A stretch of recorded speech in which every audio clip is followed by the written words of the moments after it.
እስኪ እንዲህ ብለን እንጀምር።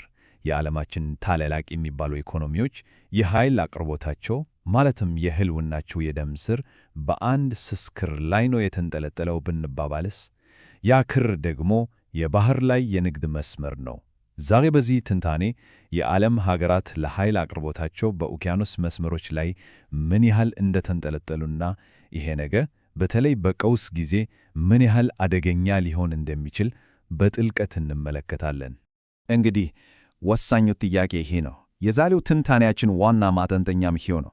አስቡት እስኪ አንድ የባህር መተላለፊያ ሲዘጋ ለአንዳንዶች ጊዜያዊ ችግር ሊሆን ይችላል፣ ለሌሎች ግን የኢኮኖሚ ህልውና ጉዳይ ነው።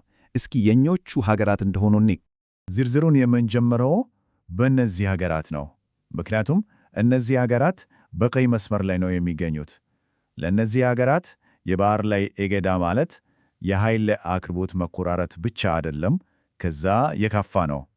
በጥቂት ሳምንታት ውስጥ ሙሉ የኢኮኖሚ ውድቀት ሊያስከትል የሚችል ከባድ ስጋት ነው።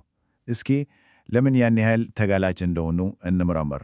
የተጋላጭነቱ ዋናው ምስጢር ያለው ሁለት ተለያዩ የነዳጅ አቅርቦት መንገዶች ላይ ነው። አንዱ በባህር ላይ የሚንሳፈፍ፣ ሌላኛው ደግሞ ከመሬት በታች በተዘረጋ ቋሚ መስመር የሚመታ። የሁለቱ ልዩነት የሰማይና የምድርን ያህል ነው። ዋናው ቁም ነገር ይሄ ነው። በባህር የሚመጣው ነዳጅ መርከቦቹ መንገድ መቀየር ስለሚችሉ ተለዋዋጭነት አለው። ነገር ግን የባህር ላይ እገዳ ሲያጋጥም ሙሉ በሙሉ ሊቆም ይችላል። በቧንቧ የሚመጣው ደግሞ ቋሚና አስተማማኝ ሊመስል ይችላል። ነገር ግን በላኪና በተቀባይ ሀገራት መካከል ፖለቲካዊ ውጥረት ከተፈጠረ በቀላሉ ሊዘጋ ይችላል። ስለዚህ ሁለቱም የራሳቸው የሆነ ስጋት አላቸው። እስኪ ይህንን ቁጥር ለአንድ አፍታ እንመልከተው። 99%። ይህ ቁጥር እንደ ደቡብ ኮሪያ ያለች ሀገር ከውጭ የምታስገባው ነዳጅ በሙሉ ማለት ይቻላል በባህር ላይ የተመሰረተ መሆኑን ነው የሚያሳየው። 1% ብቻ ነው በሌላ መንገድ የሚመጣው። አስቡት። ይሄ ምስል ደግሞ ሁኔታውን በደንብ ግልጽ ያደርገዋል። ደቡብ ኮሪያ ለኃይል ፍላጎቷ ሙሉ በሙሉ በውቅያኖስ ላይ ጥገኛ ናት። ምን ማለት መሰላችሁ? የባህር መስመሮች ከተዘጉ የሀገሪቱ ኢኮኖሚ በጥቂት ጊዜ ውስጥ ሽባ ይሆናል ማለት ነው። በጣም አስደንጋጭ ነው። እሺ፣ አሁን ደግሞ የሳንቲሙን ሌላኛውን ገጽታ 45%። ይሄ ደግሞ እንደ አሜሪካ ያለች ሀገር በባህር ላይ ያላትን ጥገኝነት ያሳያል። ልዩነቱ እጅግ በጣም ትልቅ ነው አይደል? የአሜሪካ የኃይል አቅርቦት ስትራቴጂ ምን ያህል የተመጣጠነ እንደሆነ ከዚህ ገበታ መረዳት ይቻላል። ከግማሽ በላይ የሚሆነው ወይም 55% ነዳጇ የሚመጣው እንደ ካናዳ ካሉ ጎረቤት ሀገራት በተዘረጉ የቧንቧ መስመሮች ነው። ይሄ ከባህር ላይ እገዳ ትልቅ ስትራቴጂካዊ ከለላ ይሰጣታል።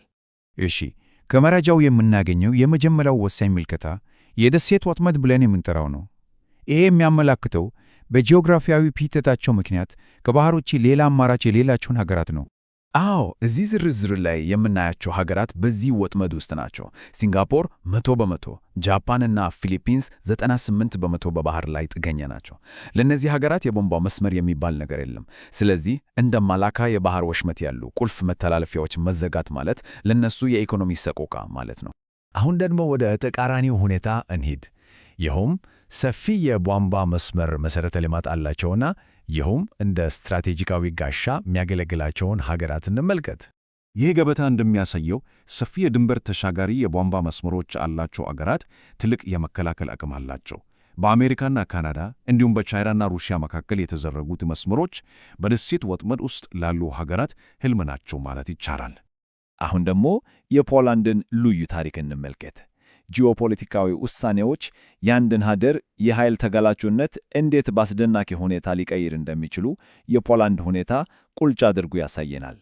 ፖላንድ የወሰደችው እርምጃ አንድን ስጋት በሌላ የመለወጥ ያህል ነው። ሩሲያ የጋዝ ቧንቧውን ልትዘጋብኝ ትችላለች የሚለውን የፖለቲካ ስጋት ለማስወገድ አሁን 95% ነዳጇን በባህር ላይ ጥገኛ አድርጋለች። ይሄ ደግሞ አዲሱ የባህር ላይ አቅርቦቷ በእገዳ ሊቋረጥ ይችላል ለሚል አዲስ የሎጂስቲክስ ስጋት አገልጧታል። እሺ፣ አሁን የትንታኔያችን ማጠቃለያ ላይ ደርሰናል። እስካሁን ያየናቸውን መረጃዎች በሙሉ በማቀናጀት ግልጽና ለመርዳት ቀላል በሆነ ደረጃ መደባ እናስቀምጣቸዋለን። እንግዲህ አራቱ ደረጃዎች እነዚህ ናቸው። ደረጃ 1 ላይ ያሉት ሀገራት ህልውናቸው ሙሉ በሙሉ በባህር ላይ የተመሰረተ ነው። ደረጃ 2 ላይ ያሉት በባህር ላይ ከፍተኛ ጥገኝነት ያላቸውና ውስን አማራጮች ያሏቸው ናቸው። ደረጃ 3 ላይ ያሉት እንደ ቻይና ያሉ የቧንቧ መስመር ከለላ ቢኖራቸውም አሁንም ከፍተኛ የባህር ላይ ጥገኝነት ያላቸው ናቸው። ደረጃ 4 ላይ ያሉት ደግሞ በቧንቧ መስመር ላይ ከፍተኛ ጥገኝነት ያላቸው ወይም ራሳቸው ታላላቅ ነዳጅ ላኪዎች በመሆናቸው በጣም ዝቅተኛ ስጋት ውስጥ ናቸው። ትንታኔውን ስናጠናቅቅ በዚህ ጥያቄ ላይ እንድናሰላስል ጋብዛለሁ። በአንድ የዓለም ጥግ ላይ የሚፈጠር የባህር ላይ እንገዳ የሁላችንንም ኢኮኖሚ ሊነካ በሚችልበት በዚህ ዘመን በእርግጥ ሙሉ በሙሉ ደህና ነኝ ሊል የሚችል ማን ነው? ስለዚህ ጉዳይ የበለጠ ለማወቅ ለሚፈልግ ብዙ መረጃዎችን የሚያገኝበትን መንገድ አመቻችተናል። እናም አንድ አስደሳች ነገር፣ አዲሱን ድረገጻችንን በደስታ እናበስራለን።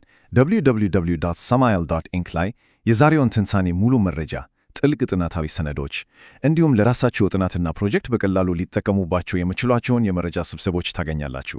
ዝግጅታችንን በስፖቲፋይ፣ አፕል ፖድካስት፣ አማዞን ሚውዚክ፣ ኦዲብል፣ ፖድቢን እና ካስትሮ ላይም ማድመጥ ትችላላችሁ።